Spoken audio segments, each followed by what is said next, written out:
do that alone. So I will be sending emails out in the near future for a fundraising committee to work with everyone in the Black Caucus, not just in Houston, but in Dallas, Austin, San Antonio, East Texas, Beaumont, South Texas also, because we can't do this alone. We have a have a lot to do and a lot to accomplish in these next couple of years. So thanks, Fred. Thank you. Next, we will hear from our Vice Chair of Communications, Ms. Tammy Lambert.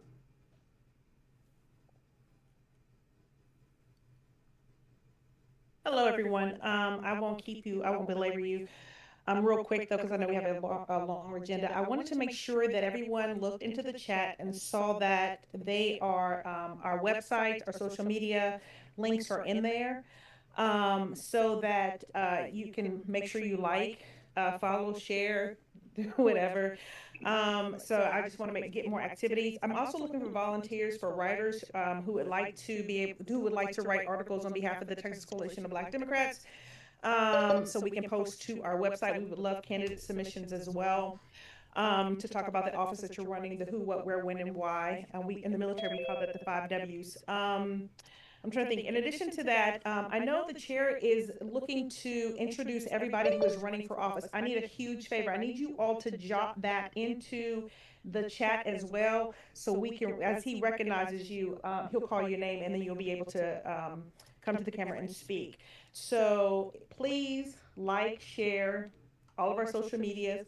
If you're interested in writing articles, submissions, please submit that to me, and I will drop my email in the chat. And I also want to talk to you about, a lot of people send stuff individually. I'm looking to partner with you all on social media, but I need you to do me a favor. Do not send the flyer, but actually tag the coalition, so we can make sure. And what that does for both of us is that it increases your followers, because we have a larger following on all of our social media. And then, so then they'll like your page as well, but it helps us to screen it much easier that way, as long as it aligns with our mission, which is literally, we want to share information, increase visibility, and we want people to know that you're running for office, and we want to know what you're doing in your particular county. So please share that information, but share it via a tag. And I appreciate all that. But thank you, Chairman. That's all I have right now. Thank you, Tammy. We have our secretary here, Ms. Courtney Richard. Courtney, could you just tell them about yourself, introduce yourself to everybody? Courtney, I know you're here. Okay, we're gonna skip over. Any other? Is Terrence or Tony in? I know they were trying to log in. Okay, Sabrina's not here. So we're gonna go on to our next person, our parliamentarian and our rules chair, Ms. Alicia Shealy, who will be leading the committee to do our bylaws change, which is much needed. Alicia, could you please unmute yourself and speak, please? Yes. Hi, everyone. I'm Elisa Shealy. I'm here in Houston, Texas, in Congressional District 18. And by the way, Fred, Tony is logging in now, Okay. and so she should be on shortly. And I am actually going through the bylaws. I've been doing that most of the day today, and just reviewing, familiarizing myself, and look forward to any special meetings we might have to get those bylaws rewritten. And so thank you. I'm excited to be a part of now, I guess the Texas Black Caucus is our name. As of Saturday, we had a great meeting at the Texas Democratic Party meeting in where were we? In Brownsville. And so I'm happy to be a part of the organization in this capacity. Thank you. So we're gonna go. Thank you. We're gonna go to our Vice Chair of Endorsements, Tanya Dangerfield. Microsoft, Apple, JetBlue, Amex, or Houston School. I know she's Good here. evening, everybody. Yes, I'm Tanya Dangerfield. I am actually in Collin County. I'm precinct chair in precinct 169 in Collin County. For those of you that are local, that covers the southwest portion of McKinney. And very excited to be a part of this group. I do have an update for you all. We have a list of candidates that are not that do not have a primary opponent. And so our endorsement letters will go out to those candidates by the end of this week. And by endorsement letters, we will send out a letter with the information to them on how to obtain an endorsement from the caucus, not the coalition anymore, from the caucus. And after the primaries, we will send that same letter out to all of those that win the primary. So if you have any candidates that maybe that we might not, I don't know if I have a list of the candidates of that I am sure of that do not have a primary opponent, but it wouldn't hurt if you're on the line and if you want to drop your information in the chat, I'll make sure I get it and get an endorsement letter out to you. Thank you. Thank you. Is the treasurer on? Miss Tony Middleton Lewis, are you on? So many pages here. Tony, are you there? Tony's not here. All right. So now we're going to move on to chapter presidents. Is Crystal Chisholm, President Chisholm, on the line? Of Dallas. She's not on. Is President Polk of Harris County on? I'm online. Oh, I'm sorry. I'm sorry, ma'am. I'm sorry. Please. It's okay. And I have a question for you. Is it still the state party is, or excuse me, the state at the state level? I know someone else just mentioned a different name. I guess you're gonna explain that. But is it the state level still doing the state and federal endorsements, and the local chapters are still doing the local endorsements? Yes. Okay, so like for the candidates that are on this call that may not be on a state level, they technically should be going to the local club, right? Yes, ma'am. Unless there's not one. Yes, ma'am. Okay, I just wanted to make sure that was still there. What would you like to hear from me, Chair? What's going on in Dallas? There's a lot going on in Dallas. What is going on in Dallas? Well, as it pertains to our club, we are down a secretary as well as a membership vice chair. So if anyone is in the Dallas area and looking to participate, we're definitely looking to add to our team. We're preparing for our endorsements to go out, our endorsement letter to go out to candidates. If not tonight, in the morning, I should have everything out. I'm kind of doing double work right now. So that should go out. As far as our elections, we have, I mean, we have a pretty robust race right now because we have the newly created CD 32 with Julie and Johnson and Colin Allred. We also have CD 30, which is also with leading that on that ballot is Dr. Reverend Freddie Haynes. And then we have, of course, a plethora of judicial races and that we're focused in on. So right now it is that's another reason it's been late. It's a really big race, a lot of races for us right now in Dallas County. Madam President, this is Attorney Patterson. I'm running for Dallas County Criminal District Court number 5. So are y'all not endorsing contested races for the primary?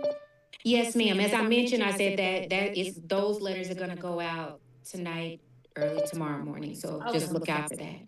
Okay, great. Nice to meet you all. Thank you. Great question. I'm gonna have to get off early, but I'm Elisa Patterson. I've been very active in the group. I love what everybody's doing. The Tejano 23rd is doing their endorsements tonight. Sorry to interrupt, but I really love this group. I love what everybody's doing, and I'm Elisa Patterson. I'm asking for your support for Criminal District Court number 5. I'm Dallas County born and raised. Thank you and good luck. Thank you so much. All right. So, President Polk of Harris County, are you in the house?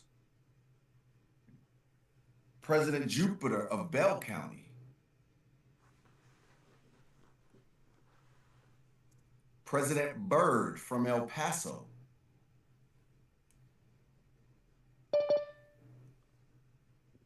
President Hatcher of Beaumont, I know you're here.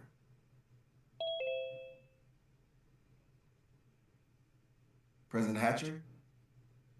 I know you're here. I had to Oh, okay.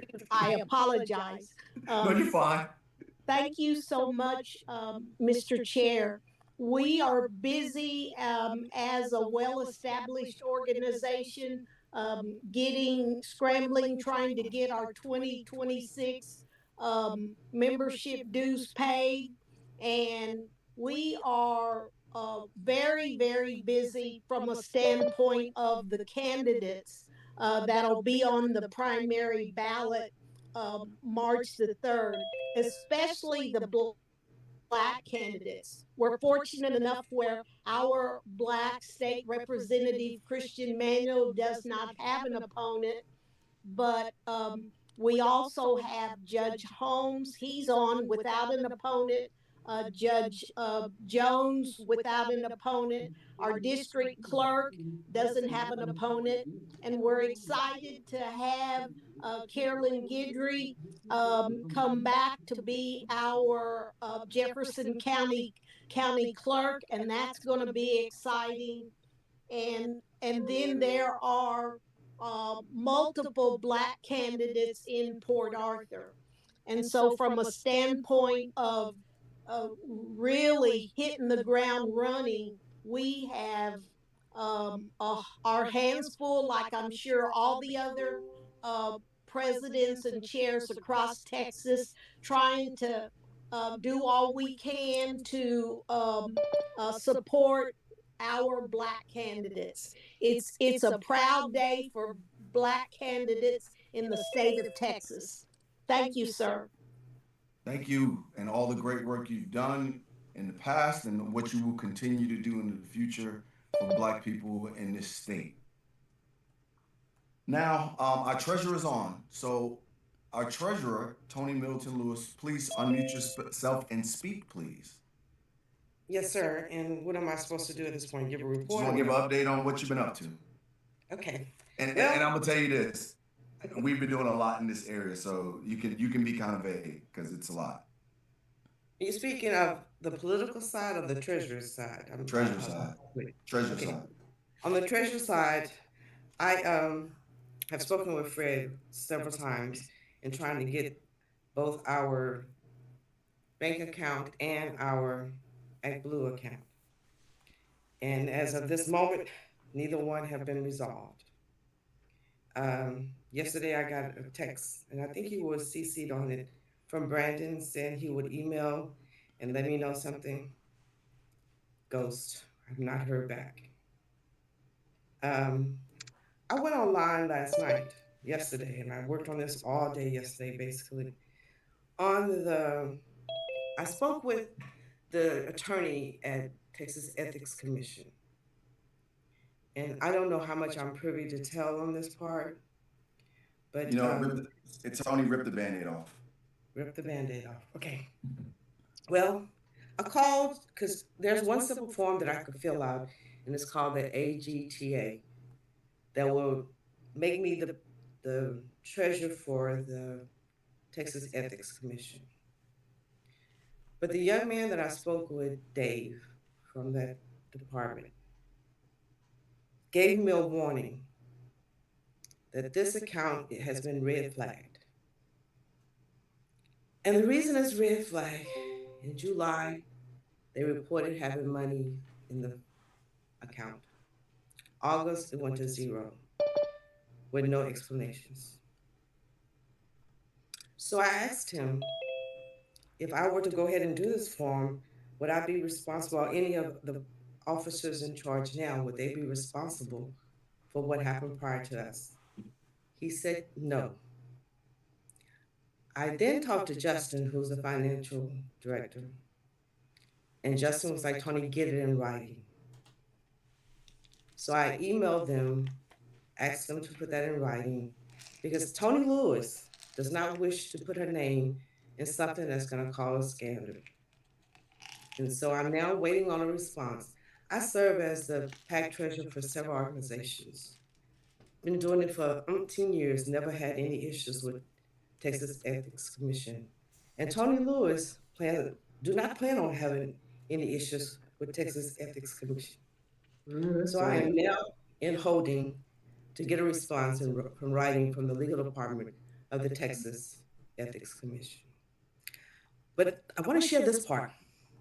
In my digging, going back, looking at all these accounts, and I don't know how much you want me to tell, but I looked up several people, and I have found three, possibly four accounts that are related to the Texas Black Democrats coalitions. They have several different names on here.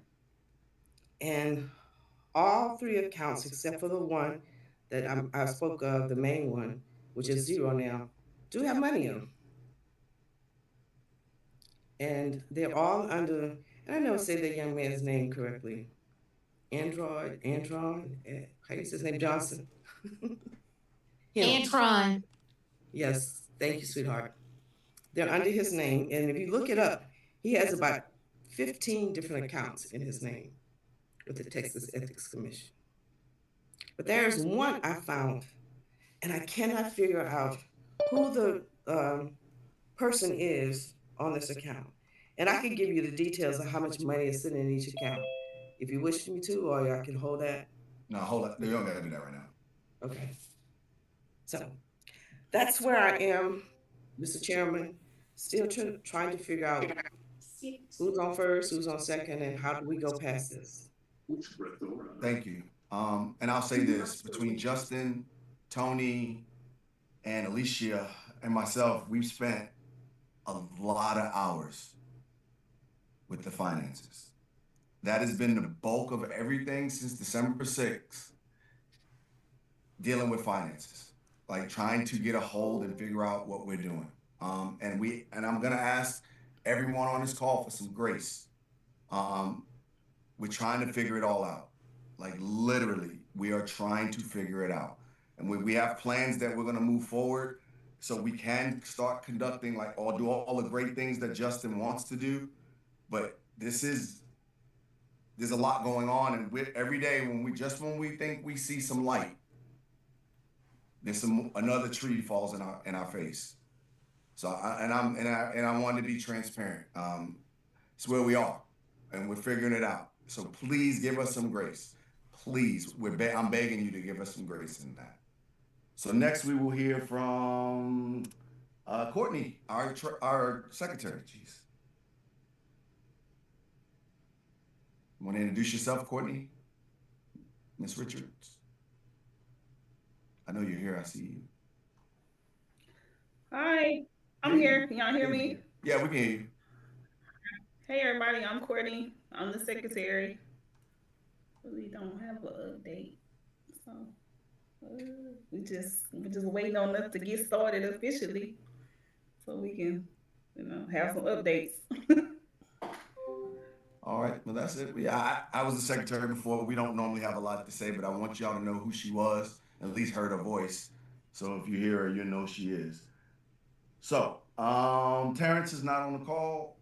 So and Sabrina's not here. So we are going to move into the portion where we get to hear from candidates. So now here's the deal, candidates. I got you on the clock. You all got 1 minute. I'm gonna be rude. I'm gonna come on and tell you, hey, time's up. All right. But I do think, and this is what I'm gonna tell you. We're not endorsing anybody in this call right now, but this is what I want you to consider, everybody on this call. I want you to look to home first when you go to vote. Give the home person, the person that looks like you, first crack at what you're gonna do. Hear them out. If they're not what you like, don't vote for them. I'm gonna tell you right now. But at least give them a chance. Because if we don't give our people a chance, no one else will. I'm begging you to do that. Give them a chance. And then if they fail, then that's on them. So I see on the call, we have a state rep here, and I'm gonna let her go first. Representative Tony Rose, please unmute yourself.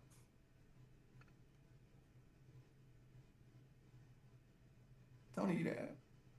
I see you on the call. I guess I will come back to her. So let's do me a favor, candidates, please raise your hand. This way I know who to call on. Raise your hand and then I will call on you. That's the fastest way to do it. All right, Justin Early, you're the first one I see on my screen. You go first. Good evening and thank you very much. My name is Justin Early and I'm running for Congress in Texas 31st District. I grew up here from a military and working class family, and I served as a paratrooper at Fort Bragg, North Carolina, in 82nd Airborne, and I worked in the Pentagon right after 9/11. And today I work in cybersecurity, protecting systems our economy and democracy depend on. And I'm running because working families like mine, especially Black and Brown families, are doing everything right and are still falling behind. Healthcare is harder to access. Housing costs keep rising. Too many politicians are treating our lives like political bargaining chips. I believe that healthcare is a human right, and I believe that the reproductive freedom of women needs to be done without political interference. And I believe that corporations have to pay what they owe because people like us, people have value simply because they're people, not because they can make a billionaire richer. What sets me apart is this: the greatest threats to our democracy today. 5 seconds. 5 seconds. All right, voting matters. Vote early for Justin Early. Thank you very much. Thank you. All right, Stephanie Draper, I know who I know very well. Please speak.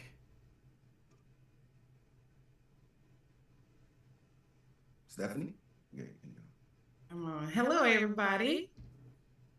My name is Stephanie Draper, and I'm running for Denton County Commissioner, Precinct 4. I'm running because we have issues up here in Denton County. They just passed the 287G in Denton County, so we all know what that means is what's going to wind up happening here. So I am running to make sure that I protect our rights and also push to make sure that we have access to voting. Remember me, my name is Stephanie Draper, and vote for me if you're in Denton County, Precinct 4. Thank you. Thank you. And Stephanie, I'm going to brag on a little bit. She also has a podcast that y'all should go on. I've been on it before. All right, Miss Dawn Richardson, I'm sorry, please, the floor is yours. Hold on, let me start you. You are muted. You're muted, Miss Richardson. Okay, I'm so sorry about that. Hey guys, I'm Dawn Richardson and I'm running for House District 54 here in Bell County. I am an Air Force brat, Army wife, proud mother of two, and a 39-year retired educator. It is because of all those things that I'm running for strong public schools, affordable and accessible health care, women's rights, and we need to strengthen our veterans benefits. So again, if you're in Bell County or near there, hit me up. Let's get this done because we deserve it. We deserve a new dawn. Thank you. So the next I'm gonna go to who's on my screen here, someone who I've admired from afar, who I don't know, but I'm going to come down to Austin and meet her, and we're gonna have a talk, and I need to sit with her. Representative Charlene Ward Johnson, please, the floor is yours. Thank you so much. I am State Representative Charlene Ward Johnson. I represent House District 139, which is North Houston, north of 16, northeast Houston. I was on the Higher Education Committee and Higher Ed, helping the seniors out, retirees, economic opportunity, job opportunities are my priorities. So I want to continue to fight for the people of Texas. I was one of the corn breakers who left the state to stand up against Trump and Greg Abbott, and I will continue to stand up and fight for the people of Texas. Thank you so much. Thank you. Thank you so much for all that you do, Representative Ward Johnson. Next, we're gonna go with someone I do know. I've met several times who's in a very tight race for we know Miss Amanda Edwards. Thank you so much for allowing me a few minutes today. Good evening, everybody. My name is Amanda Edwards. I'm your former at-large Houston City Council member, but now running to be the next Congresswoman for this 18th Congressional District, which is currently having a runoff special election underway. That special election, as you all know, has had many twists and turns, was delayed, allowing the big, beautiful bill to pass by one vote. And then, of course, the redistricting took place. And now, of course, Governor Abbott has further delayed this runoff.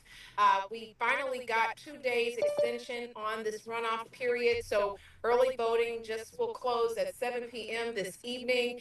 And then, of course, we have 2 additional days that have been added to the early vote period by way of the courts. And that those 2 days are Thursday from 7 a.m. to 7 p.m. And then, I'm sorry, Wednesday and Thursday. Wednesday from 7 to 7, Thursday from 12 to 7, and then election day will be this Saturday from 7 to 7. And this is going to be a very tight race, of course, and so we need 5 seconds. everybody making sure their voice is heard by going out to vote. Thank you so much. And I'm not telling y'all to vote for, but go out and vote. Numbers matter. Numbers matter. Numbers matter. Show up. All right. Next, we're gonna go to my pastor from my county. Yes. Oh, you're here. Oh, you there? I called on you. I had another caller come in and I turned it down. I apologize. No, the floor is yours. You know, you never, you always answer my call, so I'm gonna let you go. Absolutely. So, good evening, everyone. I apologize. I am not camera ready. I just happened to look at my calendar and saw that I was home and available for this meeting. I'm glad to be here amongst my people. I hope everyone is staying warm and safe. I am State Representative Tony Rose. I represent Texas House District 110 in Dallas. I don't know. What am I supposed to be saying? I didn't get to hear the intro. I mean, just tell us why you. I know you're running again. Absolutely. And I am running unopposed in the primary as well as the general.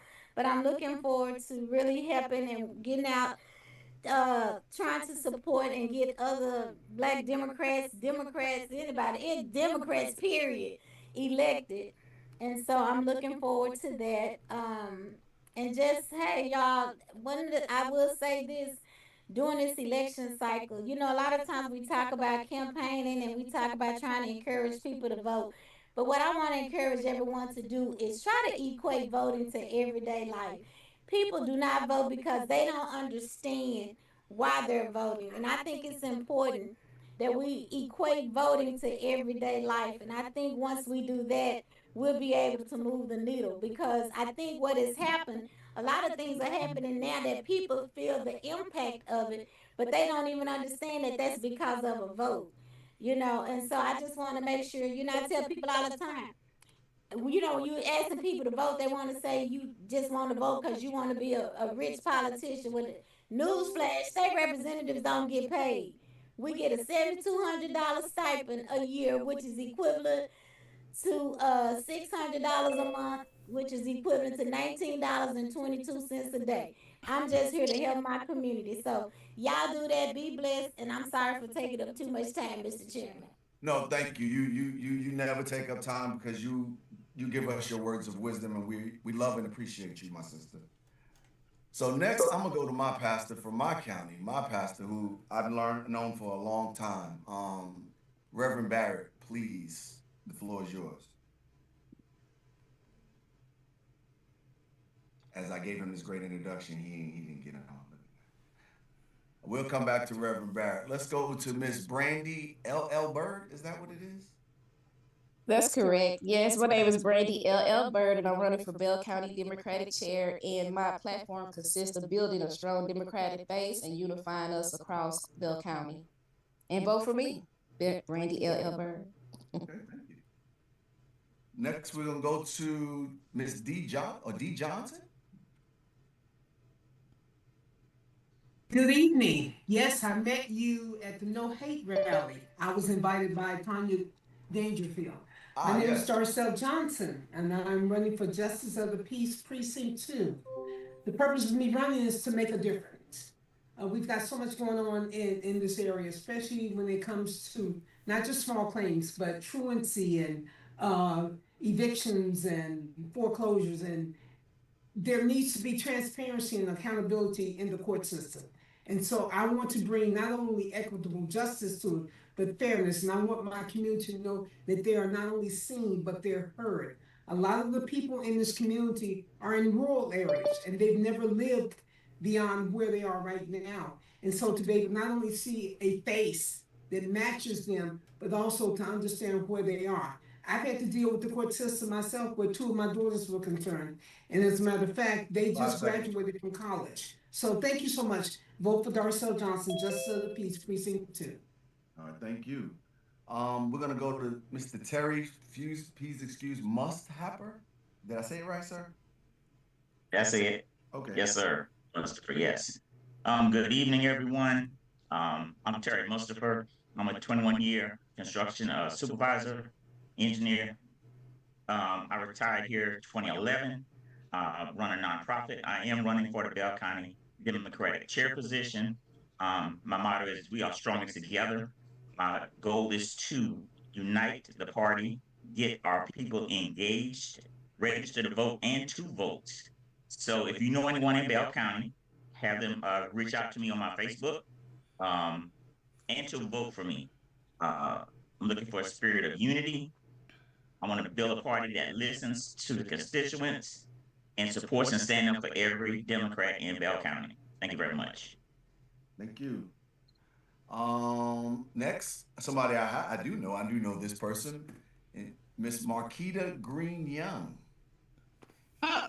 Look, that's my legal Zoom I'm on, by the way. I'm sorry. But I'm Marquetta Green Scott. I am Mayor Pro Tem for the City of Iowa Colony. We are one of the fastest growing cities in the state of Texas. I'm an attorney. I practice in Texas and Louisiana, and I'm a former teacher. I taught high school and college mathematics. I'm running because right now I'm running for Texas Congressional District 22, which is Southern Brazoria, most of Fort Bend, and some of Harris, which is the Katy, Cinco Ranch area. I'm running because right now America has an affordability crisis. We have an affordability crisis where we need health care and we have a democracy crisis. I believe that my policy making experience would let me go to Washington and hit the ground running from day one. I feel like I can do it because of my experience in Iowa Colony. My legal experience helps me understand the Constitution. And right now, we have Congress people who either don't understand it or they choose not to. That's why I'm running. Thank you. I was on the dot. Dr. Fatima. Hi. Hello, everyone. I'm Dr. Fatima Lamus, and I am running for state representative for Texas House District 2, which is Hunt County, Hopkins County. You're not capable. Hold on a second. Mental health professional. Ms. Bowman, whoever Bowman is, mute yourself. Thank you. Specialty in reproductive health. And I've spent a decade with conflict and turning hard conversations into real solutions.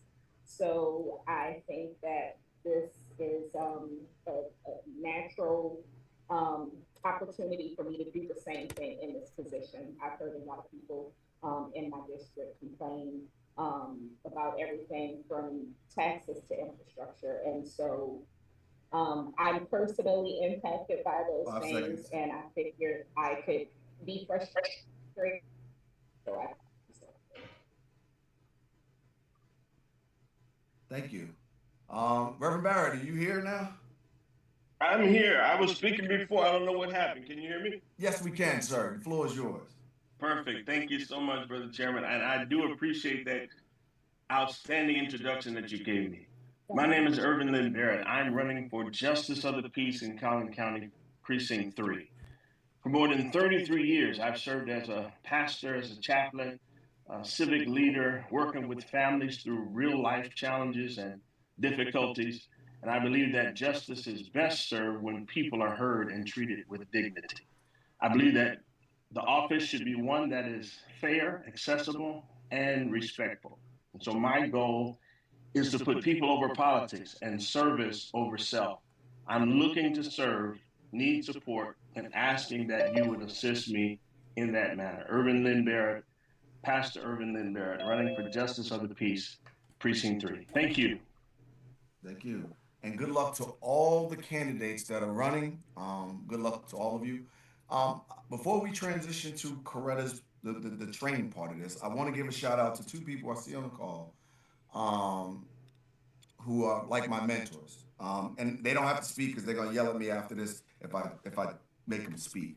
But they have two platforms that I think you should follow on social media. One is Mr. Dan Keeling, who's my frat brother. He runs Texas. Come on, make some noise for them. Who runs Texas politics, Texas Black politics, right? Am I correct? Correct me if I'm wrong. You should follow him. He puts out some great things. And the other person, I know if I'm gonna say her name, she's gonna text me in 5 minutes and she's gonna yell at me, but I'm gonna still do it. One of the founders of the Melanin Caucus, Ms. Aisha McClendon. You should follow the Melanin Caucus online. They put out great information for national, state stuff, local stuff. You should follow her. And if they wanted to unmute and speak, I would let them, but I know their personalities. I'm going to speak only okay, because. Go ahead. Don't yell at me. I am going to yell at you, but I also want to acknowledge my partner in crime, Jamar Brown, who everyone knows. He's also on this call as well. And yeah, he's on the call. So thank y'all, and I'll let Jamar speak, but I just wanted to. Yeah, please, Jamar, the floor. I didn't see you, my brother. Please. I did not come here to speak, y'all. So I'm going to be very brief, but my name is Jamar Brown, the former executive director of the Texas Democratic Party. So I can definitely respect the position that everybody here is in, whether you are running a club or running for office, etc.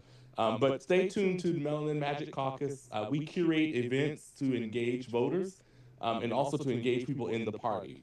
Because if we don't show up, the party will move on without us, and we know that we are the base of the party. So make sure that you follow us, and let's build power and strength together. And I'll pass it back to you, Chairman. Thank you. Call and stay warm because I know where you at. It's really, really cold.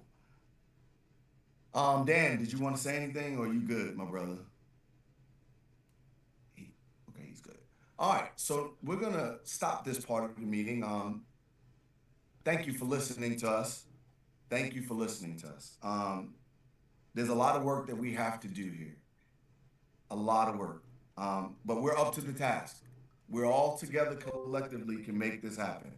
And we're gonna run these meetings different than they've ever been ran before. You've seen we're letting everybody speak. Everyone has a voice here. Everyone has a place at the table if you want it.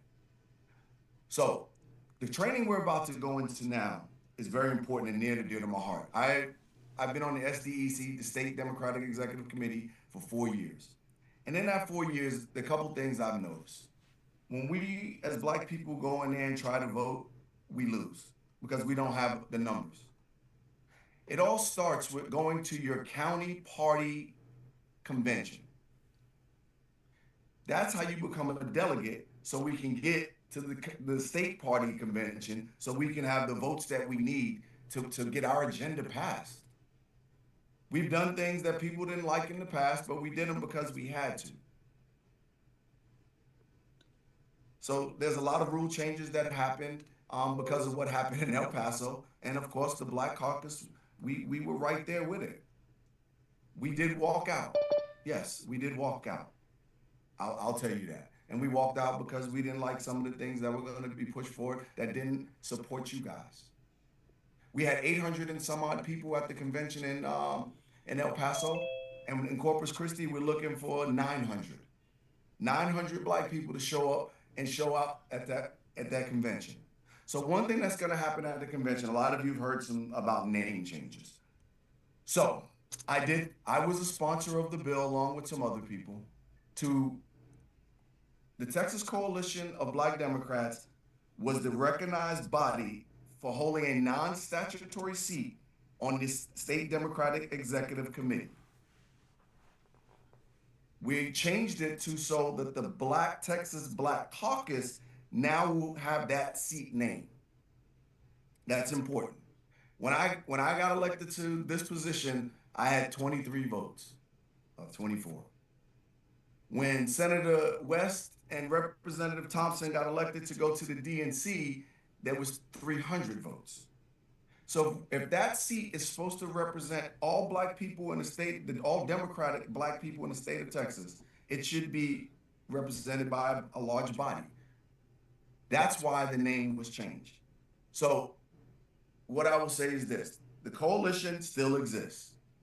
The name, they just do not hold those seats at the SDEC at the once, but that change doesn't happen until June in Corpus Christi. We are still a coalition. So I just wanted to put that out there. Now, if we decide to change our name, that's a conversation for another day. But right now, we are still a coalition. The Texas Black Caucus will hold the seats after the convention in June, because there will be an election, and we'll get through that later, and we'll get through that process. It's not a hard process.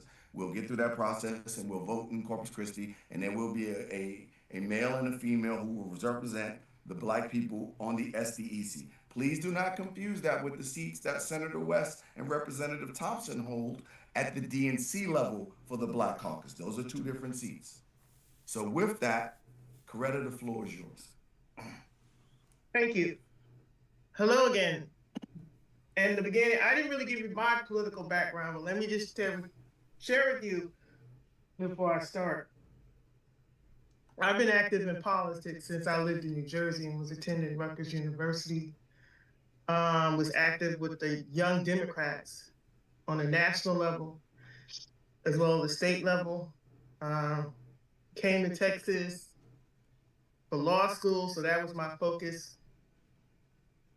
After that, started working, got active again in politics as a Young Democrat, became local president at one point of the Coastal Bend Young Democrats. I live in Corpus Christi now. I've been active with Tejano Democrats, Texas Democratic Women. I currently serve as president of Texas Democratic Women, statewide president. And I also was elected the first Black person to serve as Nueces County Democratic Party chair in that over 50+ history. And then I've been a precinct chair off and on. I'm currently precinct 70. We have like 128 precincts, so I'm like precinct 70 chair. And I've been an election judge. I've been on the ballot board. Did a whole lot in 4 years that I was a Democratic Party chair, active with the County Chairs Association. Now, as a president of TDW, I sit on the SEC Executive Committee for the Texas Democratic Party. I'm on the Conventions Committee. I was part of the Legislative Committee for the party. And I've been appointed vice chair of the Republican Accountability Task Force. So, in a nutshell, I've been very politically active all my life. All my life. So, I'm getting right into this training. I first want to start with, what are the ways to get involved in politics? Because this came out of a conversation I had with someone who wanted to know, how do I get involved? Where do I start? So these are at least 6 different ways you can get involved in politics. As a grassroots organizer, you get involved with a local nonprofit group. You have Black Voters Matters. They have a Texas chapter. You have NAACP. You have all these nonprofits that are politically organized at the grassroots level. If you are a member of the union, you can get active with their political action committee through the union. We have, what's his name? It's Clyde. He's president of the communications, the first Black president of the Communication Workers Association. But he's also on the DNC. Clemens. Communications Workers of America. Yes, Communications Workers of America. He's also sits on the DNC. in his position as president of the union. And then you have, political actions committee like Texas Coalition of Black Democrats. So you become a grassroots organizers through these different groups. Claude Cummings is his name. Yes, I stand corrected. Mr. Clark Cummings, president of the Communication Workers of America. Okay, you have precinct chair. You run, you get appointed, and you represent your precinct at the county level. Become a part of the county executive committee. We heard from at least 2 candidates who will be running for county chair, and you represent your county to the Texas Democratic Party. You're responsible for running the primary election in your county and getting out the Democratic votes in your county. And right now, the party is focused on their vote by mail campaign and want all the counties to do a buy-in, and they'll help you raise money for that. Number 4, election judge or ballot board member.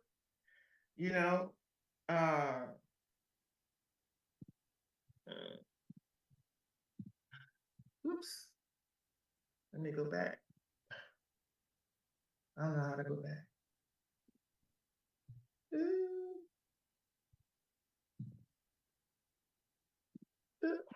Let me restart because I went ahead of myself.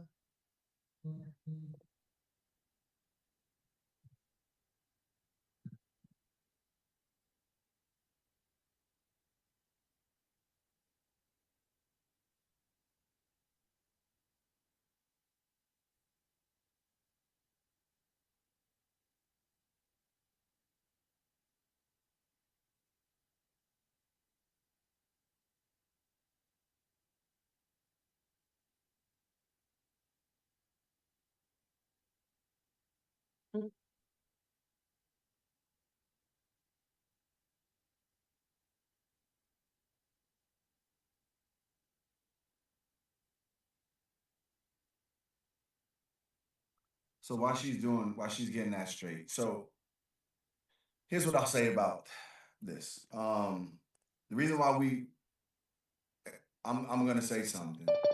The vice chair of the Texas Democratic Party is a Black woman. We need to keep her in her job. The way we keep her in her job is we show up in Corpus Christi and we vote for her. Okay? That's why this is important. Sorry about that. So you can become an election judge or ballot board member. And those you got to go through your county chair to, get on. You can go through your for election judge. You can put your name in or apply through whoever's your election administrator for the county. But you also can have your county chair make sure your name gets in because each party is responsible for running their own primaries. In Nueces County, we have voting centers. So we have 2 Democrats and 2 Republicans who work in the same location, but each party is still responsible for their own primaries, and we sign a joint agreement, to do it, to hold the voting together. So you can go through your county chair to get make sure your name gets in if you want to. And we don't have enough election judges. And we know that some Republicans, particularly down here where I live, have been way too aggressive. And so it causes a lot of people who were election judges not to want to do it again because they don't want to fight. We don't have enough younger people. We have wanting to become election judges. A lot of them are senior, over 50, doing this work. So we definitely are looking always for more election judges to help run elections. ballot board member. These are people who will count the mail-in ballots, and it's crucial. And these people are appointed, each party gets to appoint a certain number of people to the ballot board to count mail-in ballots. And we know now with the post office, postmark does not mean the day you put it in the mail. It's the day it's marked either at the for Corpus Christi, or all our mail to San Antonio and get marked and then I guess mailed back out. Or you can, so that's when your mail can get postmarked. Or if you physically take your mail-in ballot to, postmaster and have them stamp it. So there's a new rule to make it difficult for people who utilize mail-in ballot to cast their vote. And you have the ballot board who counts the mail-in ballots, looks at the signatures, all of that, and we always fighting with Republicans not to kick out people's mail-in ballot. You become a poll watcher, poll monitor, and to monitor the polling places and report on any illegal GOP activities. You can't really say anything, but you can be there to watch and monitor and, be on, like with most parties, they'll have legal teams on standby, lawyers on standby. So if something goes on that's illegal, you have your lawyers on standby to help intervene like immediately. And also be able to contact the county election clerk to also intervene. SEC rep, this is something that Mr. Nickens talked about, where you run to represent your congressional districts or your caucus and become a part of the executive committee for the Texas Democratic Party. I want to focus on precinct chair because people always ask, well, what's a precinct chair? It is an elected representative of the Democratic Party at the local county level. You're responsible for engaging local voters in organizing their participation in elections. Whether it be at the state level, the county level, or the precinct level, our number one goal is to turn out Democratic voters for Democratic candidates to win in the general election. Responsibilities: contact, organize, guide Democrats, promote Democratic candidates, and help increase voter turnout. You have to be registered to vote in your district. You have to live in your district to be a precinct chair for that district, for that area that your precinct represents, and be at least 18 years old. You're a member of the county executive committee that oversees local party operations and decisions. And we're always encouraging Black Democrats to become precinct chairs, because a lot of the key decisions on where the GTOB money is going happens in these county executive committees meetings. So just to refresh, you have the precinct level. For example, I'm precinct 70 chair, and I have a little area. And if you don't know what you're interested and you want to know what area you live in, you can go to your county Democratic Party, or you can go through the elections office to get a map. Then the next level is the county level, which is your county party, Democratic Party. For example, we're in Nueces County, where the state convention is going to be, Nueces County Democratic Party. And state level, of course, Texas Democratic Party.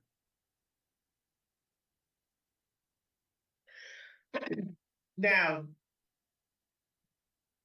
before, I would say, when there was a two-step rule and we didn't have vote centers for the most part, voting centers, everybody had to make sure they vote in their precinct at the, for the March primary.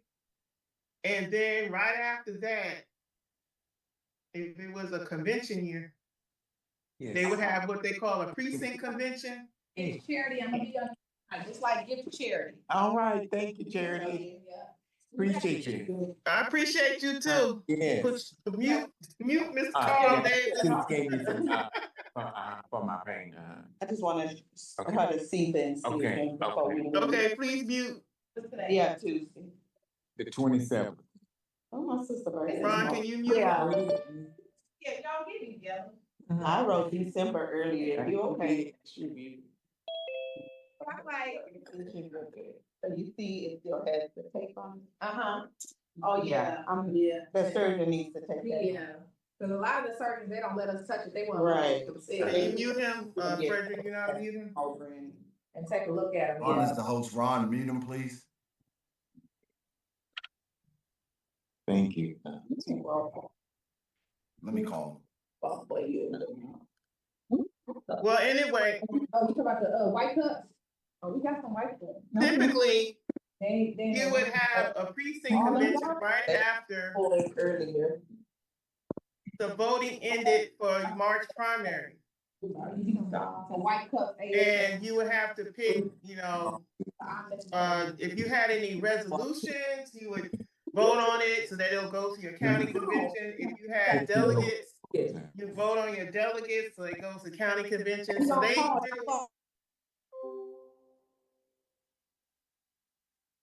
having a precinct convention right after the primaries. And I think the script that they use now has a precinct convention, but it's also part of your county convention. So that's why I have this here. Because if in the script, you're definitely gonna have the precincts meet up. If they're in some people do senatorial district conventions, but here we do county conventions. And we're sectioned into different precincts. Sometimes they put precincts together, but you'll have that initial convention. Well, you can meet other Democrats in your precinct. And the goal is to select delegates out of your precinct for state convention. And those names will get forwarded to the nominations committee at your county nominations committee. And you would participate in, the county general session to vote on resolutions.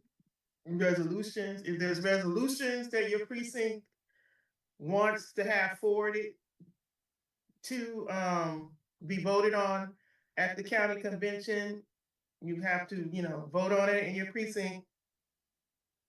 Then have that resolution submitted to your county resolutions committee. So typically at the county convention, you have nominations committee, rules committee, resolutions committee, credentials committee. Nominations committee will select delegates, at-large delegates to represent your county at state convention. Your rules committee will vote on rules for your convention. Resolutions will vote on to be, will discuss resolutions to be voted on at the general session. That will be forwarded up to the state level, state convention rules committee to vote on. To review and be submitted for voting on by the delegates at the state convention. You have dialogue where you have candidates, local and statewide, come and speak at these county conventions to meet their county delegates. And you also have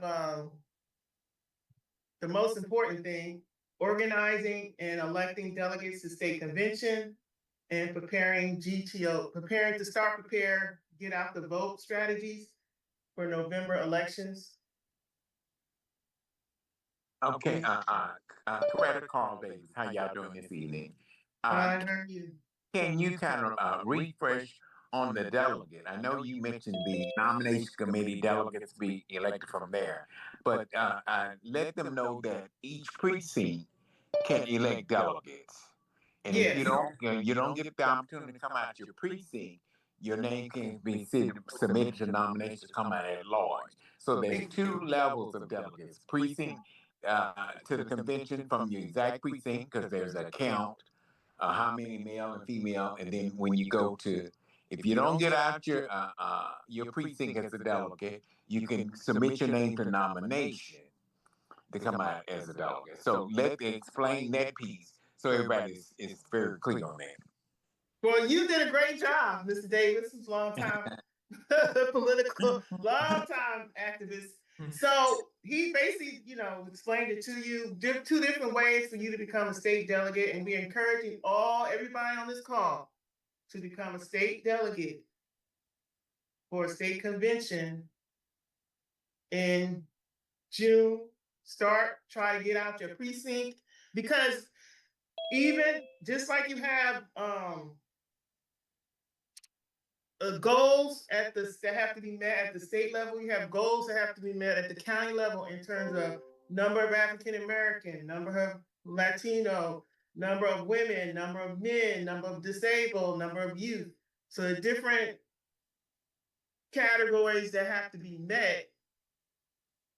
And once they get their numbers, the state will give every county the number of delegates they're allowed to send and those goals that they need to meet in terms of the different categories. And you would try to become a delegate out of your precinct, so you automatically know that you're going to state convention. And then if not, that doesn't work, you definitely put your name in for your nominations committee and lobby the people on the nominations committee to make you an at-large delegate. Okay. Okay, so rather also let them know that when they submit their name for delegate on the county level, they can submit to run at large within a precinct. See, all that has to be done ahead of time. Yes, there are going to be two different colored cards, I think, that have to be filled out.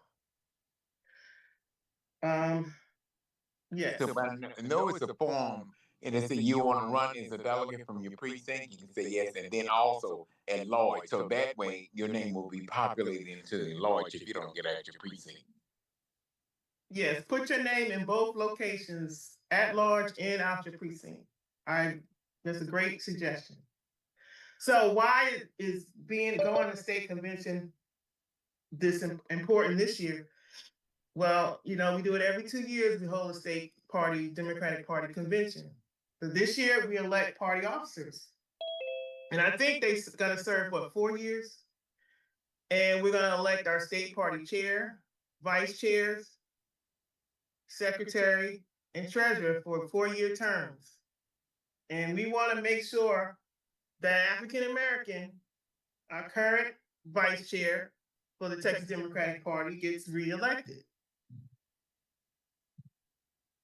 Delegates representing each of the congressional districts, and I think we have up to 38 congressional districts, are elected from various county conventions. And then some counties may have extra slots. They may not have filled all their delegate positions out of county convention. So there's a period of time where the county chair can just appoint people who want to go. So there's 3 levels of opportunities for you to become a state delegate. First, you try and get out to your precinct when you have your little precinct meeting. Then if that doesn't work, then you try to get out to nominations committee from the county at your county convention. Your nominations committee put in for at-large and hope your name will get submitted to be a delegate through that process. But then if your county didn't fill all its delegate positions, the county chair is given time to, submit the names, and he or she can add whoever they want as a delegate. We don't do alternate delegates anymore. We got rid of that.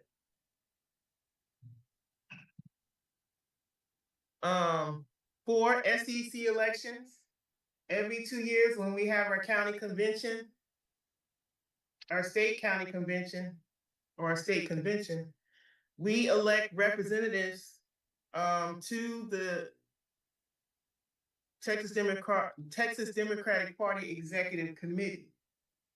And now congressional districts where we elect the male and female representative. We have our general session, and we're going to be voting on party officers. We're going to vote on platforms, party rules, and there's a new quorum rule as a result of us walking out, I guess, in El Paso.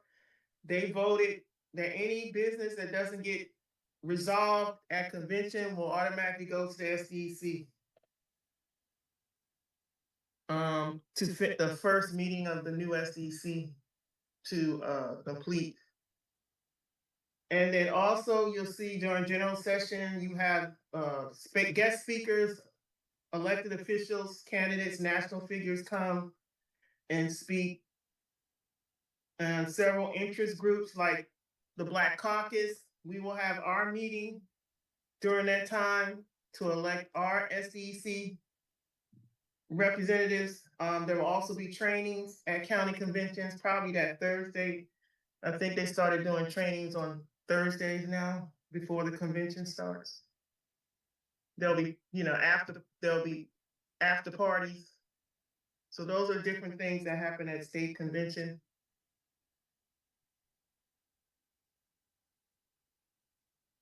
What is a delegate?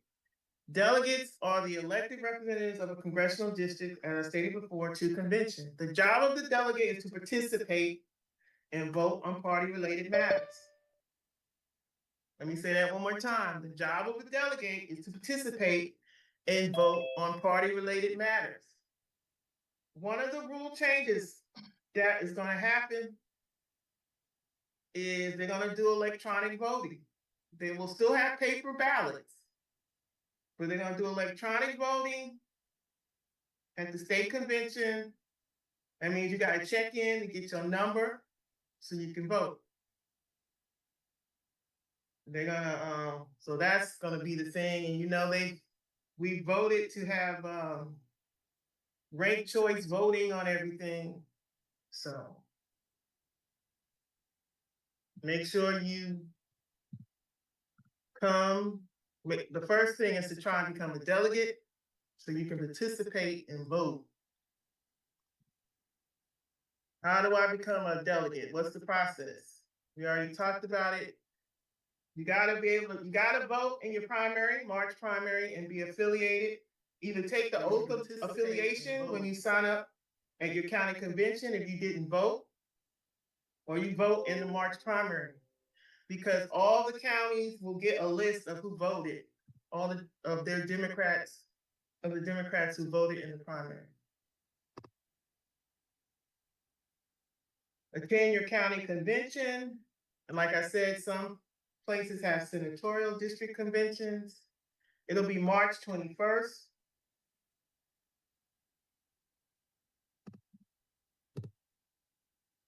Run for state delegate, and we gave you 3 ways that you can put your name in to become a delegate to state convention.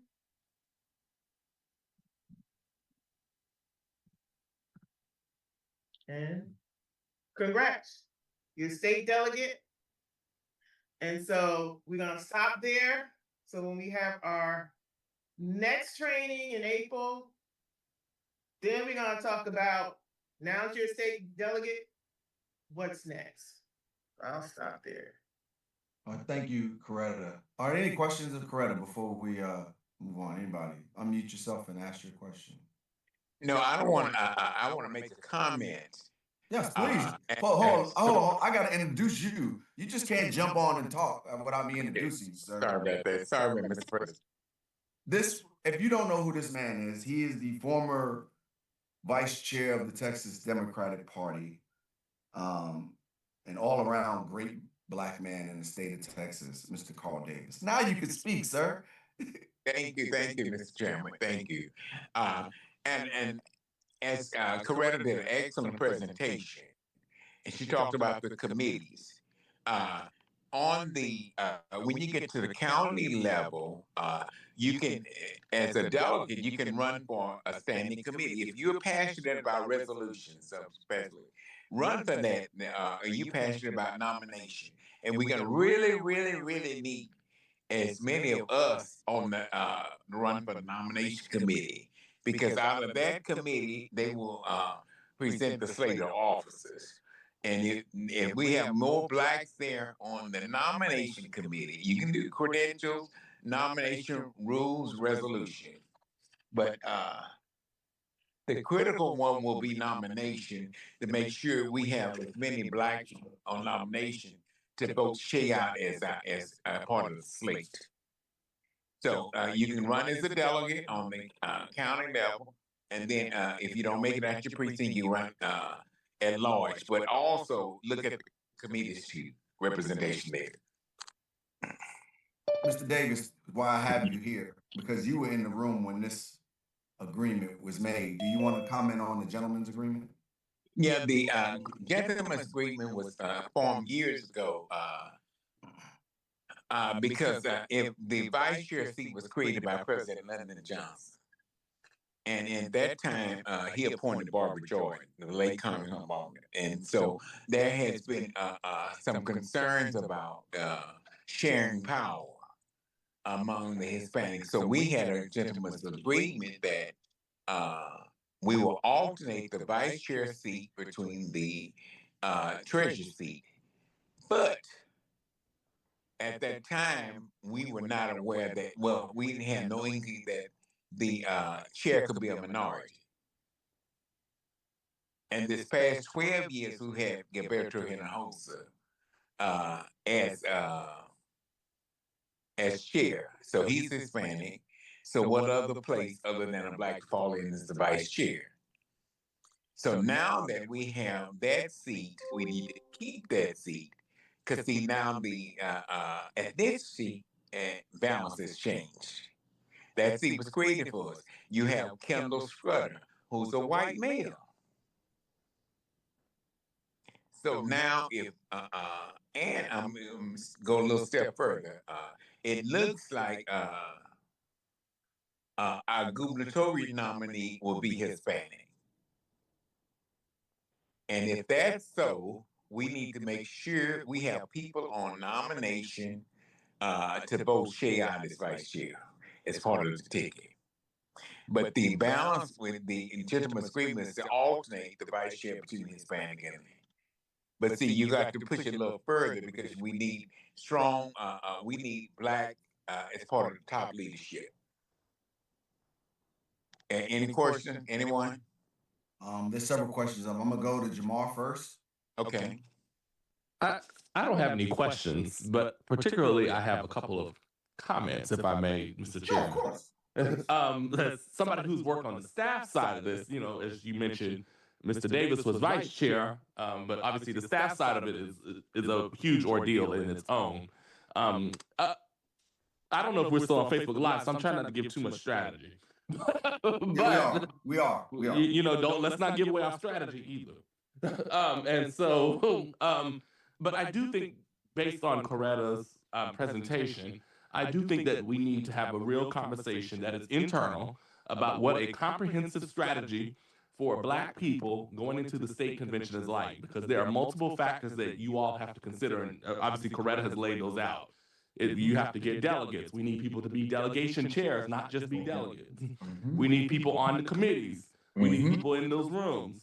We need people on the floor. We actually need people to run for all the offices. We don't just need somebody running for vice chair. Right. We need to consider there's another vice chair. There's a vice chair of finance. There's a secretary. There's a treasurer.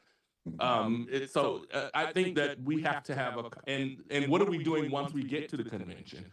Because if we can't count the votes going into the convention, into the nomination committee meeting, we're in trouble for the long term. And we're talking about 4-year terms. And Black people just lost 2 congressional seats. So we're not in Texas, and so we're not in a position to lose any more power than we do have.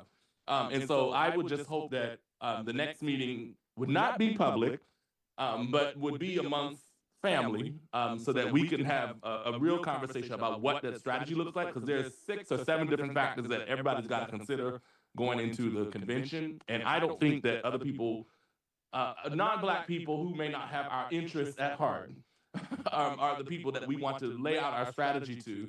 And also, I hope that people will consider, because the gentleman's agreement, at least in my application, has been under a Hispanic chair. It will look different under a white chair if we do not have a Black nominee at the top anywhere of our ticket.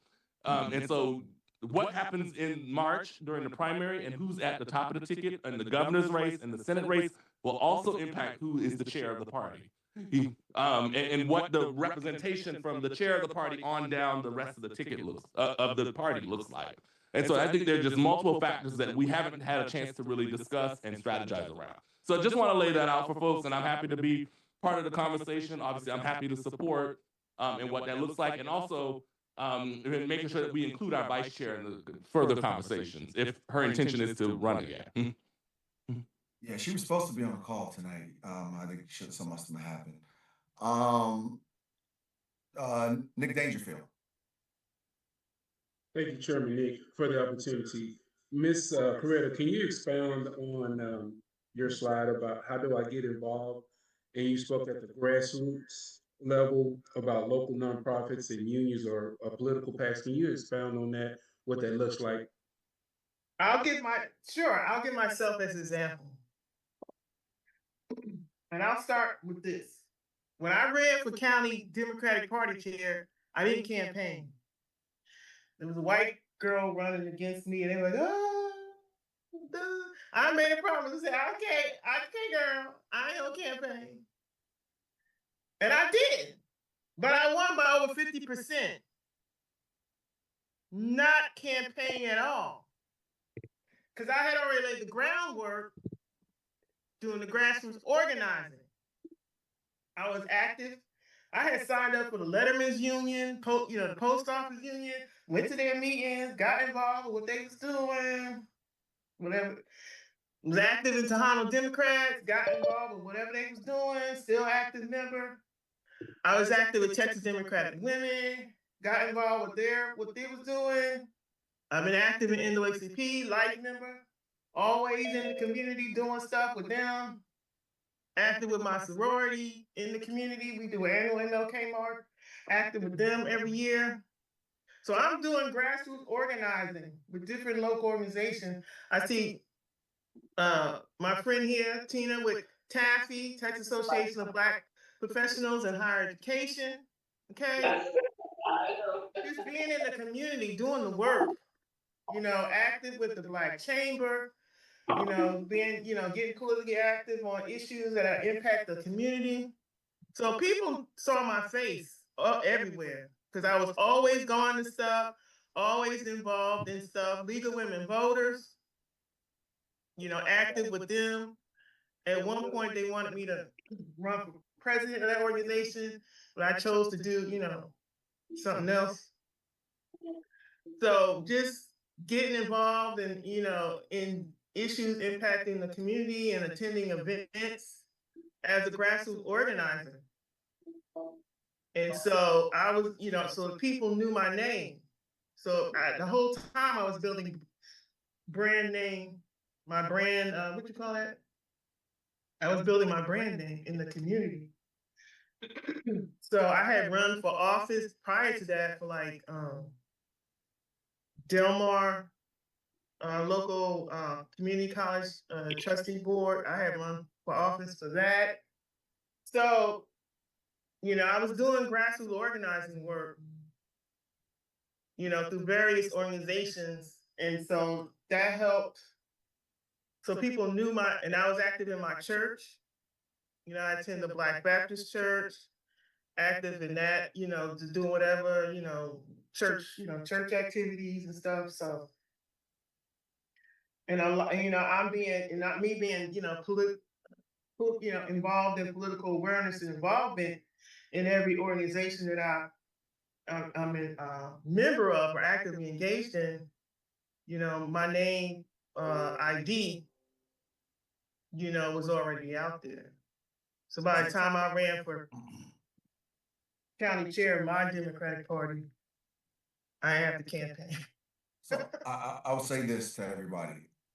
All right, to tap on to what Jamar said and Carl.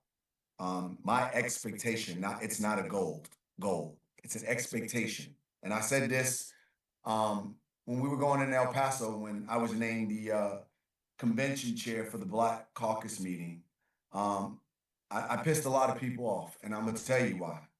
I sent out a couple emails to all Black people that were delegates, and my expectation, not a goal, is to have a Black person running in every CDC of all 38 of them, having a Black name on the ballot to be on the SDEC.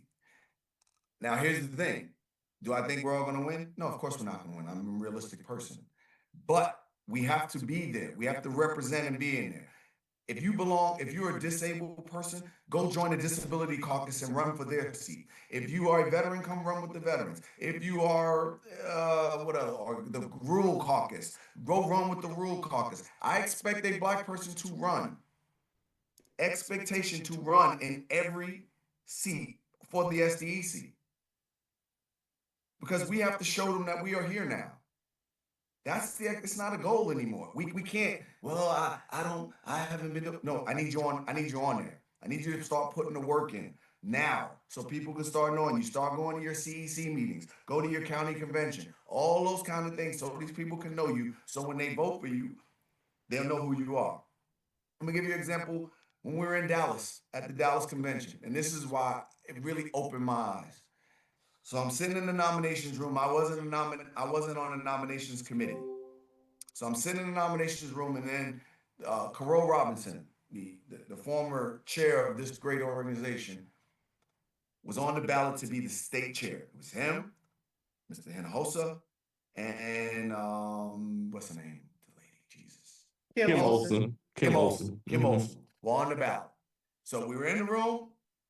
They were nominating.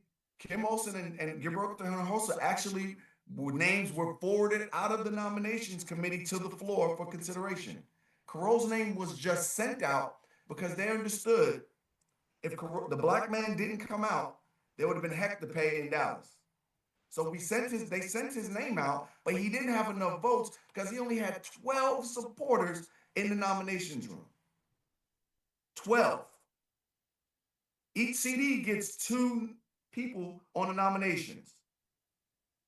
He had 12.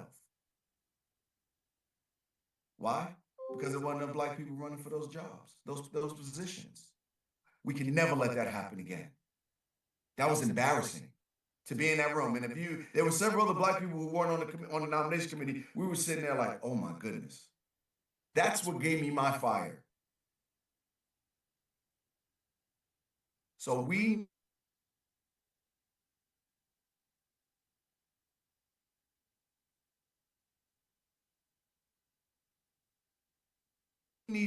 got to figure that out because the SDEC, they make the rules.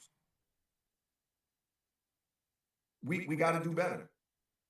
And here's the thing, when we know better, we do better. And that's what we're doing now. Any other questions?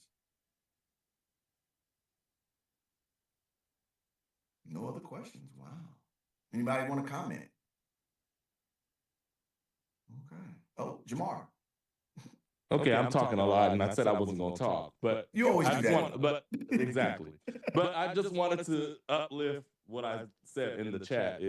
This is why Black people, as much as I know people get frustrated with the Texas Democratic Party, we have to understand as Black people, the party is going to be what we make it to be, and we can't wait for them to change. We have to organize ourselves and show up and make the changes we want. They've shown us over decades they will not change on their own. And so we can't keep with that strategy of changing. So I know sometimes it's frustrating. I think some of these processes are very cumbersome and very confusing sometimes. As somebody who had to run them. But I'm involved and I stay involved because I can see a change, right? And 9 times out of 10, by the time a resolution gets to the floor, by the time a nominations report gets to the floor, by the time these kinds of things get to the, it's already done. And but because we come in at the end of the process, we hurt ourselves. And so it starts with the primary, right? Everybody should be voting on here.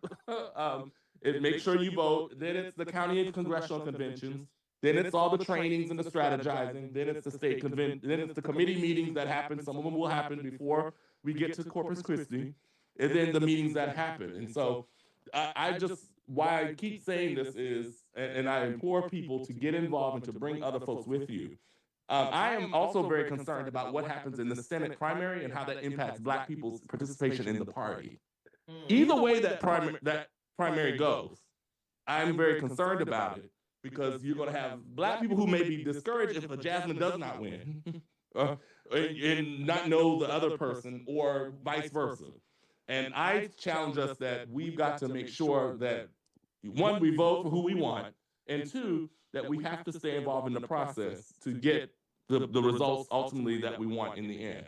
And not showing up is going to hurt us. Like I said, and I know Representative Rose is still on, and I think there were other members.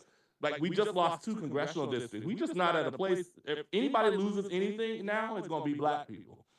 And so how we show up and where we show up and when we show up going forward actually matters. And I just implore people. I know, like I said before, people get frustrated.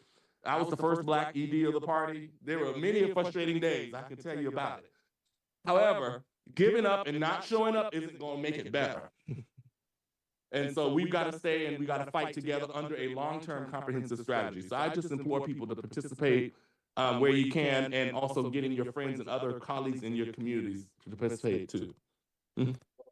All right, Ms. Richardson. Question, is the vice chair the only position up for election this summer?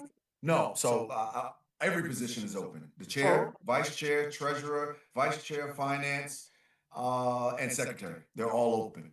So do we have people, that want to run? Do we know those folks yet? I am actively looking for people. We know our current vice chair, she's rerunning. Right. So we know that. Right now, the current treasurer had to step away because he's running for a House district seat, who was a Black man. Otis was the treasurer. So we're looking for somebody to run in that seat, vice chair of finance, secretary. We're looking for somebody to run for everything. So if you know somebody, please give them my information and I will speak with them. All righty. Okay, thank you. Thank you. And Ms. those Berry. applications, I think, are going to open up right after county convention. Yeah, they open up right after county convention. Okay. Ms. Berry. Good evening, everybody, and Happy New Year. And I just wanted to let everybody know, by now we should have gotten our voter cards, but the state of Texas, according to my county election official, they hadn't given them the word on how to print them.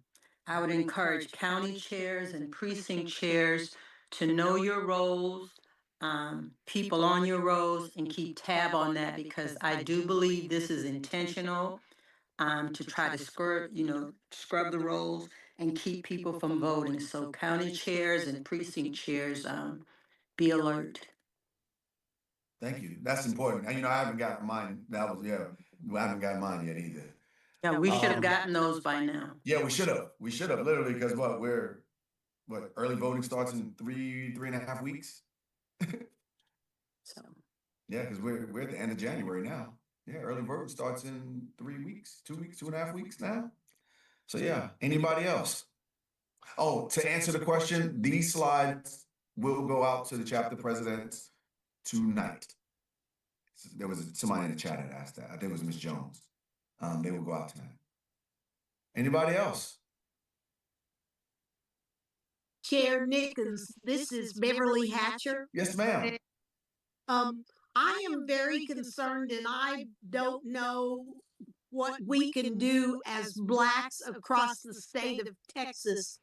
But on December the 23rd, the Secretary of State sent all of the Texas voter rolls and data, including yours and my Social Security numbers, to the Trump administration. And it caught me by surprise when I read this in the Texas Tribune, but it there's something in this because with all of the mishaps and the sad deaths in the upper part of the United States, the lady in the Trump administration sent the governor a list of things she wanted, and one of them was she wants him to turn over his voter rolls that our state has already done. I don't know what we could do, but every church and every Black organization, we really need to talk about this because Donald Trump and the administration up there, they don't want to lose November 2026. And they have the state of Texas's information, yours and mine. So I will tell you this, I know this for sure, and I know Jamar just put it in the chat. The DNC is suing right now. Currently, the DNC is suing. There's a lawsuit going through about that. Yeah, that's dangerous. It's crazy. It's voter suppression at the highest level. And unfortunately, we live in a Republican state and our governor bows down to the president. So whenever the president asks for something out of this state, he gets it. In the Democratic state, they haven't given theirs up. And I agree with you. So I know this Pastor Haynes, who is running for CD30. His church is now, they're going to go around the whole state and work with local pastors on how to do politics and the pulpit together. So they're going to be doing those type things. So that's in the works, Ms. Hatcher, that those type of activities. And I agree. We need to just keep making people aware because a lot of people didn't know about that, what you just spoke about, that it happened, that our data was given to the White House, basically. Yeah, it's crazy. Isaiah Pickens. Isaiah Pickens. You the floor is yours. If you want it, no, yes. Ashley Smith. Hello. Hold on. Yeah, let Ashley speak. Let Ashley speak. I'll come back to you, Isaiah. Okay. Okay, it's so great to. It's really great to be in the company of such a great group of people. I'm Ashley Smith. I'm from Bell County. I'm also the first Black woman on the Bell County Tax Board, elected 3. And there was 3 things I wanted to kind of talk about or ask. What would essentially be what you would want us to focus on, especially at the local level? I understand that what we have going on, but specifically with us being so close to the election. And then is it possible for us maybe to have some type of calendar or infogram so we can get people interested or any type of information where maybe like a QR code where they could contact us and say, yes, I would like to get involved. Locally, I'm a DJ as well, and a lot of people approach me, especially with my YouTube presence and things like that. But I don't have anything to give them specifically from the Black Democrats. And I think that would be very, very helpful. And then also, being that we are in a military town, I would like us to focus a lot on the mail-in ballots because a lot of those don't come back appropriately. And a lot of our veterans and a lot of our military community and our elders are voting, but their vote literally does not count. And I don't know how we can attack those issues, but those are issues I see, especially with the election right around the corner. So great question. Couple things. I want you to get hooked up with our Vice Chair of Communications, Tammy Lambert. Tammy's on the call. So Tammy, please get with Ashley about the QR code stuff and that kind of, because Tammy talks to me about that all the time. Yeah, so as far as the first question, I would say this. Find a Black candidate that you like and push them, right? Now, Bell County. So I'm retired military too. So I know Bell County. I did my time down in Fort Hood. I understand the landscape and the structure of Fort Hood. This is what I need you to do. As your platform as a DJ, you have the unique opportunity to reach our younger people. And you should be speaking about voting every time you get on the ones and twos. You should be speaking about voting, GOTV, and Black issues. And I want to have a conversation with you about something called We'll Talk. Yes, sir. I'll put my number in the chat. You give me a call tomorrow and we'll talk, because I think I have some ideas to get young people out to vote. That's where we're hurting. And as far as vote by mail, TDP has a vote by mail program that they do. Every county can opt in or opt out of it. It's pretty pricey. I don't know if Bell County opted in or out, but find out if your county opted into it. And if they opted into it, the TDP sends out the ballots basically for them. I know we didn't. Oh, so you did? Okay. Absolutely not. Okay. All right. So yeah. So that's a whole nother thing. So then you need to get your county party should have a list of all the people that vote by mail. And then your precinct chairs, this is why precinct chairs are important. Your precinct chairs should know all the people in their precinct who vote by mail, and they should be ensuring that those people have received their ballots. And if they haven't, then and this is what I'll say. If you're a precinct chair in name only, shame on you. If you're not working your precinct and walking it and knowing your people, shame on you, because you're doing the party and everybody else a disservice. So I hope that answers your questions. Absolutely. Thank you so much. Isaiah, another young Dem. Come on, Isaiah. How are you doing? All right. So I kind of wanted to come on and ask the same question as far as Texas Young Democrats. My apologies. First of all, I am the Gulf Coast Regional Director for the Texas Young Democrats, as well as the Texas Young Democrats representative for the Texas Democratic Party's Rural Caucus. And my question to you specifically and everyone on the call is, how can we as Young Democrats coexist with you all and work with you all, and not just work with you all with partnership, but work with you all with getting mentorship, because you all know the game better than we do. But we want to kind of get some guidance from you. I know there's an age limit as far as joining our organization. However, we can always work together. So ideas like, having a DJ, come speak to somebody, or just come to an event, a DJ that's actually involved with these ideas and these events, that'll boost up what we need going. So how can we work with you on that? So what city do you live in, Isaiah? I live in Beaumont, Texas. So do you know Miss Hatcher? Yes, sir. I know Miss Hatcher. I know Woman Out of Low. I know most of the people on this call. So I would say this: if you're not knocking on Miss Hatcher's door tomorrow, no, not tomorrow, I don't know what the weather is down there, and getting the guidance and the mentorship from her, shame on you. That's a wealth of knowledge. And start doing events together, right?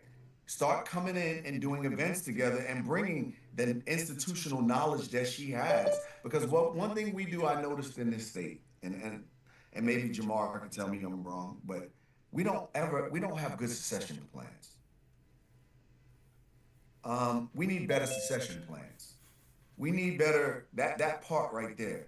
And I know when I got here, I've lived here in Texas for about 11 years, 12 years now. And everyone talks about, well, the old people don't want to let young people in. Okay. Well, sometimes you got to be persistent. And sometimes we have to, and as older folks, sometimes we got to invite you to the table. And I implore everybody here with the institutional knowledge to grab a hold of somebody and start mentoring them, so we can have a succession plan. So we don't have problems where we CD18, let's call it for what it is. CD18, they haven't had representation in over a year. And then let's call it, you know whose fault that is? CD18. Right? They could have put somebody younger in and not had this problem. But we did it. And now we have to live with it. They haven't had representation in a year. And they can't blame Greg Abbott for it. Greg Abbott, we opened the door, he just drove through it. So we have to, everybody on this call should be mentoring somebody. Like right now, I'll tell you right now, and I'm a military guy, and if you're a military person, you understand this. We are always looking for our replacement. That's how we operate. We look for our replacement all the time. I'm looking for my replacement right now. I told Isaiah that on the call when I was talking to the Fort Bend people, to the Brad people. I said, hey, I'm looking for my replacement right now. So if you're not looking for your replacement, shame on you. And go knock on people's door and say, hey, I want mentorship. Help me. Because I do it. I know I've asked Aisha, Jamar, Carl. I asked them for help. I asked them for guidance. They don't always say what I like, but I listen. I hope that answers your question, Isaiah. Aisha, please, Miss McClendon.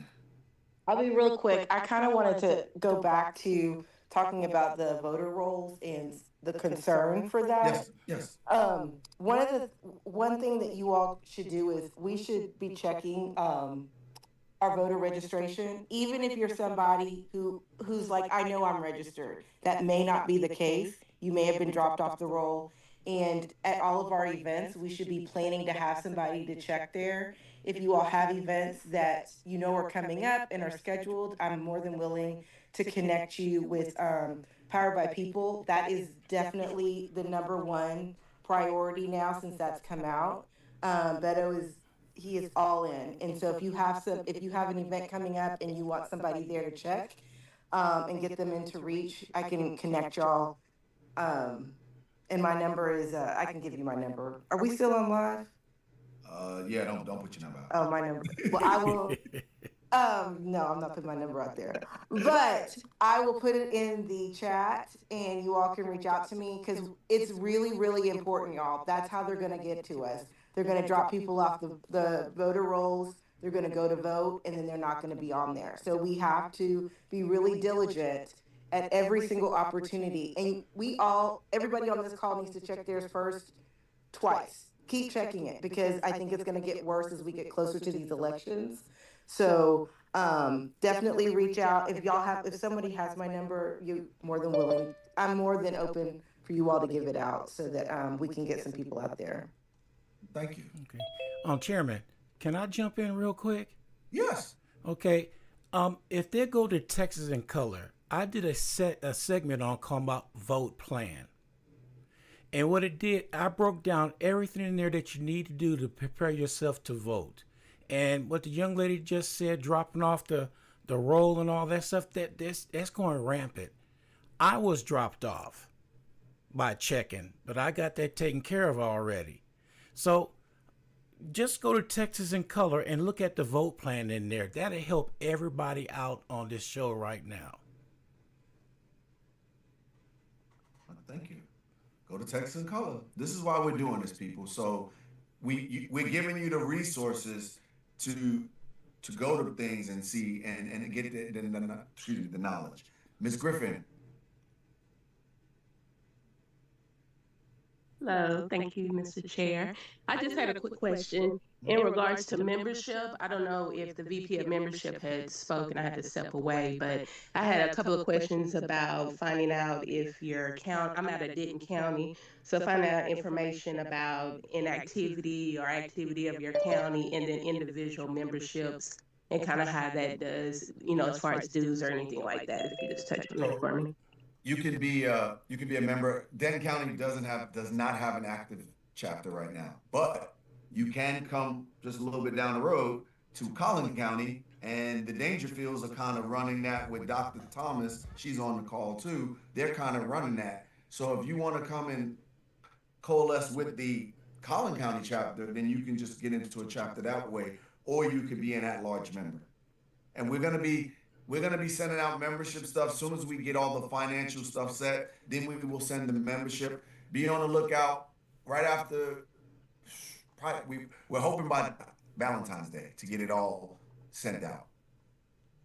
Okay, sounds good. Thank you. Dr. Michaela, Madam Mayor, please speak. Greetings, Mr. Chair. Thank you so very much, and greetings to all of my fellow Democrats. We want you to know, Mr. Chair, that we're ready to reactivate once again. As you already know out there, I am running for mayor of the city of Tyler, Texas, the very first person of color ever to even step out there into that space. And so I'm delighted.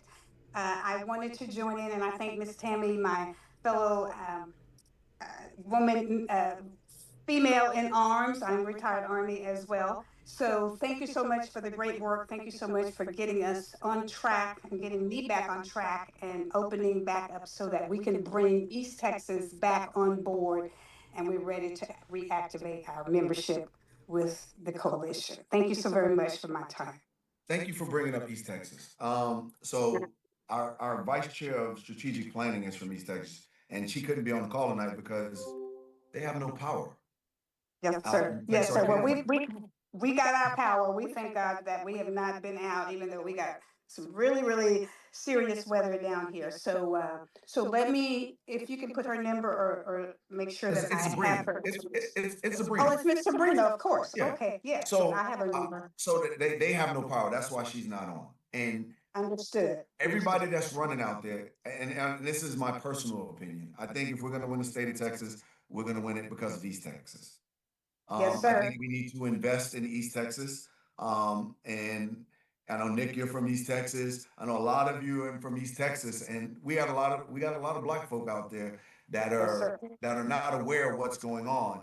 And that's why we're going to do a big push out to East Texas. So we are working on that right now to start doing events in East Texas. Yes, sir. Thank you so much. Let me know. I'm right here for Smith County. Oh yeah, you were the first on the list. All right, sir. All right. I appreciate that. Thank you. So with that, the hour is late. We've been on for 2 hours. Thank you for all of you for attending. And I'll say this: if you didn't like something we did or said, call me on it. I'm human. I make mistakes. I want to get better, and I want the next one to be better than this one, and the next one to be better and better. But I need your feedback. So if you saw something that you didn't like or something that you think we should change, please reach out to us and let us know. That's how this board is going to run. We're gonna take it, right? Because we want to be better, because failure is not an option anymore. With that, is Reverend Barrett? Are you there? I'm here, yes, sir. Can you take us out with a little prayer with everything that's been going on with the weather? Could you take us on out the door with a little prayer, please, sir? I'd be more than happy to. Thank you for the opportunity, and thank you for a great night. Let's pray. God, we thank you for all that has transpired. We thank you for everyone that has participated in the call, and for every word that has been spoken, every issue that has been lifted, and every concern that is before us. We pray that you would direct our lives, that you would lead us, that you'll be with us, that you would uphold us with your powerful hand. We recognize that you're a giant slayer, and there are many things before us, but we know that you have everything under control. We pray for your blessings. We pray for your sustaining power. We ask that as we navigate through the difficulties of the weather, through the difficulties of our current administration and all that is happening in our world, that you would continue to steady our hand, give us hope in the midst of despair, and continue to guide us according to your will and your divine plan. Hear our prayer. We pray for those who are without lights. Pray for those who are still dealing with the inclement conditions, and we pray that there will be a full recovery and that they will recover all that has been lost. Hear our prayer. In the precious name of Jesus, we pray. Amen. Amen. Amen. And as the church, as the pastor would say, you are all dismissed. Thank you. Awesome meeting. Thank you. Great meeting, Mr. Chairman. Thank you so much. Thank you. That means a lot to me. Thank you. Thank you. Great info. Thanks. Great call, Meg. Thank you. Thank you, everyone. Good job, Nick. Thank you.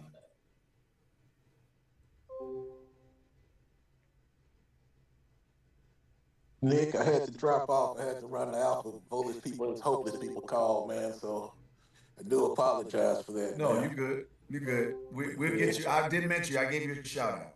Yeah, I was on for that, and then it was like 7 o'clock, and I was like, I gotta run this other meeting, man. So I had to Yeah, jump Social out Action the had a meeting tonight. I didn't get to go to the Social Action tonight. They had one yeah, tonight too. yeah, that was our call, Voters People, Hopeless People for the state. So I had Yeah, everybody from the that's what state. they did tonight. Oh, it was Voteless people tonight. Okay, so Yeah, I so I didn't had see to it. run that. So I had everybody online. It's like, okay, you're just not getting into the training, and I gotta drop off. So All but right. it's good though, man. Glad to have you. So And glad to have you, my brother. all right, anything you need, you let me know. Okay. All right, bye bye. Ron, How do thank we you. reach you, Mr. Nick? Is there an email or number or something? For me? Yes, please. I'll put it in the chat. Yeah. Thank you. It's in the chat. Okay, thank you. You're welcome.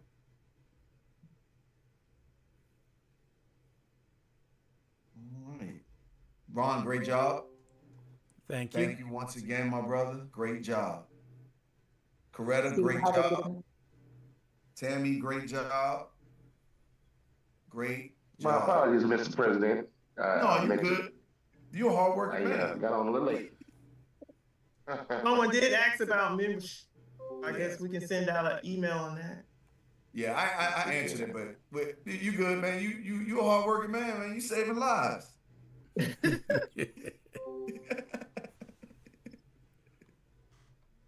Well, thank JV for saving me. No, it was. I think it went well. I think it was a great first meeting. Thank you, Mr. Chairman. Thank you. No, thank you. I think we're on the right track. At I'm least glad. on this. At least on this part. Carl added a little seasoning. Yeah, Carl. We had all his medical issues. He gonna say what he gonna say, no matter what. But it was good though. It's good. He has all that historical knowledge.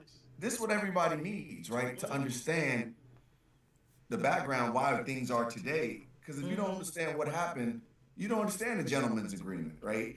Why we have to keep that in play, and why I'm gonna tell you, they hey Ron, are we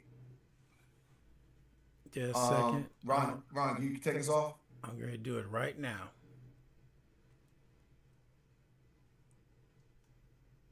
Let me know when we off.